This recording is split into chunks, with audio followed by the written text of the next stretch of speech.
says, like, for example, the 3 feet in length, 2 feet in height is $153 each. Okay. They go up, the 8-foot one is $687, and the 9x9 is $811. That's the information I got. Can correct this. Well, no, when I talked to HEB over here, they built all theirs out of asphalt. And this one, the rubber ones that they put down, they were gone in about a year's time. Yes, sir. Because they all come, the bolts that they drive come out, they were wobble. The ones they built out of asphalt, they're still there Yes, sir. from day one. And my brother-in-law striped that one several times, so Okay. he built went all around it. But really and truly, I sat at Mr. Shaw's house, and I've been a policeman for a while, and I don't know everything there is, but I know 25 miles an hour, and I know 40, and I know over 40. And I've sat right there with him and his wife and watched. And in fact, there was a neighbor because I tracked the car down as a kid. There's one particular one, it was like about 40, 45 both ways. And that doesn't mean that the chief can't catch it, because it's like going fishing. Some days there's a whole bunch out there, and some days there's nothing. Yes, sir. And he did a thorough, I think, a very thorough job of watching the traffic there. And I would hope that most people would do 25. But there's always the exceptions, and I go back to this. The reason in the school zone, in the elementary, it says no stop, no standing, and so forth. What standing means is mom is sitting in the car behind him with the motor running, and Junior doesn't cross where he should have crossed the guard. He comes down and runs across the street. And that's what they used to say, we just don't park. Yes. Well, we had to get a kid hit because he ran across the street to mom. And then, oh my God, that's the kind of signs we got to put up? Yes, so that the officers can make the cars move. Mm-hmm. I don't want that to happen on Mr. Shaw's street. So I'd like to find a solution that can slow the traffic down. I don't care if it's 1 out of 100 cars, it only takes 1 to hit a kid. Yes, sir. You know, and truthfully, it only takes 1 to hit an animal.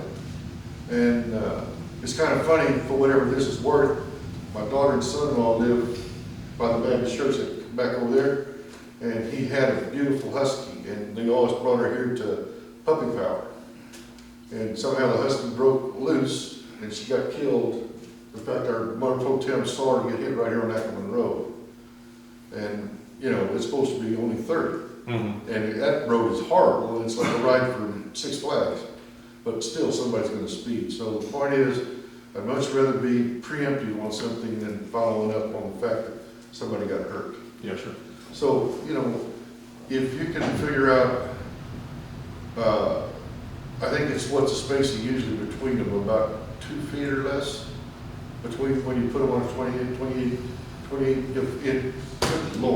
28-foot wide road. Yes, sir.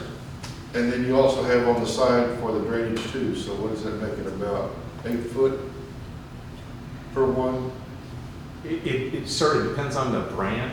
And the No, I'm talking about building them out of asphalt. Building them out of asphalt. Yes. Once again, it depends on what the engineer designs and specs out. It can be as wide as 5 feet from front to back, if you will, sir. Right. As high as some say 8 inches. Most are around 5 inches high. The ones I looked at are 5. The one in the city of San Antonio, they're about 5 inches. Okay, so, and then the length of them from one side of the street to the other is wholly dependent on the size, the width of the street, if you have a 28-foot wide street, if you have a 30-foot wide street, and also how much are you going to allow for your water runoff. Gotcha. Because there are some places that you have very good water runoff, you only need that foot or 18 inches of curb space. There are some places that require as much as 2 feet on either side of your street and an additional 2 feet or 3 feet in the middle, because some towns, their streets are so flat that there's no way for the water to run off. Yeah, we're pretty much flat, yeah. Yes, sir. But I think that what was provided from Congress, I like that. And I think if we go ahead and poll the neighbors. Yes, sir. Scott, well, let's see, from 78 to Ben Singleton probably would be where, you know, that's the majority of traffic, because it's a straightaway. And, you know, I think if there's gonna be an inception, it has to be through there. And to poll the neighbors and see what they feel. Yes, sir. Okay? I'm gonna do a survey in all the streets and see which streets are worse and go from there first. Maybe Ben Zingle may be worse, or maybe no seeing the road, you know? We got kids, we got schools, we got, Personally, I'm not a fan of speed bumps at all. there you go. So, but to your point, I mean, there's also the cost of them and how do you determine which street should hit them. And then the cynical side of me also says that, you know, I hear so much stuff about the streets suck and they're so horrible, you can't even drive down them. Then the other part of me is saying, you know, well, clearly some of the streets are obviously better than others, but I don't think the street matters what condition it is. There's always going to be people that speed. But I mean, potentially Kirby Drive could be one. Happiness, you know, we experience the same issues down Happiness when people detour. I think that, you know, Buzz Aldrin could literally be any street in Kirby. So determining who gets in and who doesn't, I think that there definitely has to be a definitive place. And I've also, I mean, I've driven in Sunrise where they do have them, and I've literally watched people almost drive into people's sidewalks just to avoid going over them. I mean, people do silly things all the time, you know, so I'm not sure that, I don't know that we can, regardless of what decision, if a decision was made to move forward, I still don't know that would solve the issue to mitigate any speeding or anything else. And then again, I don't know how you determine who gets them and who doesn't without upsetting somebody, Well, you know. but if we follow that guideline, it says if a person requests, then we go to that neighborhood that Mr. Shaw first has requested. And we go ahead and if we get a certain percentage of the people on the street to agree to it, then that's how it works. They have to come ask for it. Well, and I understand that, but then, like I said, then we go back to that monetary cost as well. But I would, Chief Levy, I don't mean to put you on the spot, but BJ actually brought up a good point because I too heard that, BJ, so I would like to hear from that side of the spectrum too, as far as the emergency vehicles, and Chief Boyce as well with the police cars.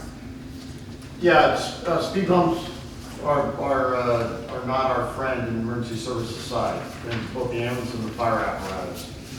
Just simply because of the stop and go and just the height. So it's not insurmountable. It will slow response times. And depending on how many and how close they are, it can be fairly significant. So